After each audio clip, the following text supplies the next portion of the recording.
এরপরে প্রশ্ন হলো, একজন মা যদি অন্যায়ভাবে বা ভুলবশত আল্লাহর দরবারে সন্তানের জন্য অভিশাপ দেয় তাহলে তা কবুল হবে কিনা? আমাদের অনেক মা বাপ আছেন যারা মনে করেন যে সন্তানের দোয়া বদদোয়ার কন্ট্রাক্টরে যেহেতু পাইছি, অতএব চুলোর থেকে নুন খসলেই কিছু হোক আর না হোক একেবারে চোখ হাত তুলে সন্তানের 14 গোষ্ঠী ধরে শুধু বদদোয়া দিব, আর পোলাপান ভয়ে কাঁপতে থাকবে।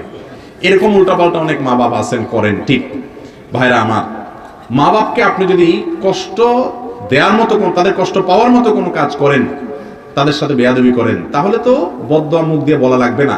তাদের মনে যে কষ্ট আসবে এটার কারণে অটোমেটিক বদদোয়া এবং আপনার ধ্বংস আসবে। কিন্তু দুইটা বদদোয়া মা বাপের, এটা সন্তানের কোনো ক্ষতির কারণ হবে না। নাম্বার 1, যদি মা বাপ অন্যায়ভাবে বদদোয়া করে, যেমন কথার কথা আপনি দাঁড়িয়ে রেখেছেন, মা আপনাকে বদদোয়া দিচ্ছে, আমার কথা শুন, না শুনলে তোরে বদদোয়া দিব। আপনি নামাজ পড়তেছেন, আপনি ভালো কাজ করতেছেন, আপনি হারাম কামাইতেছেন না হালাল কামাই করতেছেন, বলেন যে না আমি এই চাকরি করবো না, কেন হারাম। মা বলতেছেন আমার কথা শুন, এই ক্ষেত্রে মার কথা শুনলেন না, তখন যদি মা বদদোয়া দেয়, এই বদদোয়া কিছু আপনার হবে না, কারণ এই বদদোয়াটা অন্যায় বদদোয়া। এই বদদোয়াটা কি বদদোয়া ভাই? অন্যায় বদদোয়া। মা বাপ যদি অন্যায়ভাবে বদদোয়া দেয়, উল্টাপাল্টা বদদোয়া দেয়, তাহলে সেই বদদোয়া সন্তানের কাজে লাগবে না, কারণ বদদোয়া দিবে আল্লাহর কাছে, আর আপনি আল্লাহর কথা শুনতে গিয়ে মায়ের বদদোয়া শুনছেন। অতএব হারামে লিপ্ত হওয়ার জন্য যদি মা বাপ নির্দেশ করে, সেটা মানবেন না, তবে তাদের সাথে বেয়াদবি করা যাবে না। ওয়াসাহিবহুমা ফিদ দুনিয়া মারুফা, আল্লাহ বলেছেন তারা যদি তোমাকে কুফরি করতে বাধ্য করে তাদের কথা শুনবা না, শিরক করতে বাধ্য করে শুনবা না, কিন্তু তাদের সামনে ঠিকই ভদ্রভাবে তোমাকে চলতে হবে, বেয়াদবি করতে পারবা না। এরপরও যদি তারা বদদোয়া দেয়, সেই বদদোয়া আপনার কোনো কাজে আসবে বা আপনার কোনো ক্ষতি হবে না। কথা কি বুঝাতে পারছি? দ্বিতীয়ত আরেকটা বদদোয়া লাগবে না, সেটা হলো কখনো রাগের ছোট বদদোয়া দিয়ে ফেলেছে, তুই ধ্বংস হয়, এটা হয় সেটা হয়, সাথে সাথে আবার নিজেই আক্ষেপ করতেছেন, আল্লাহ আমি রাগের চোটে বলে ফেলেছি, সন্তান আসলে এত বড় কোনো ভুল করে নাই, যাই হোক আল্লাহ আমি তার ধ্বংস চাই না।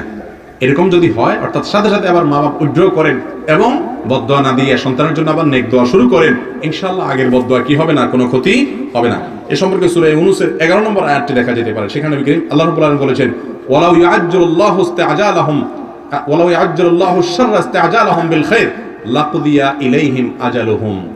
মানুষ খারাপের যে বিষয়গুলো যত তাড়াহুড়া করে, অর্থাৎ তাড়াতাড়ি বদদোয়া দোয়া করে, ভালো জিনিসগুলো আল্লাহ তাআলার কাছে মানুষ চাইলে যেরকম সাথে সাথে পেয়ে যায়, খারাপটাও এরকম বলার সাথে সাথে যদি আল্লাহ দিয়ে দিত, তাহলে বহু আগে মানুষ ধ্বংস হয়ে যেত, শেষ হয়ে যেত। আল্লাহ দেন না, আল্লাহ অপেক্ষা করেন। তখন মা বাপ বদদোয়া দিয়ে ফেলেছেন রাগের মুহূর্তে, পরক্ষণে আবার যখন সেটাকে প্রত্যাহার করে নেন এবং তওবা করেন, আবার নেক দোয়া শুরু করেন, তো আল্লাহ তাআলা আগের বদদোয়াটা আর কবুল করেন না, সন্তানের কোনো ক্ষতি হয় না।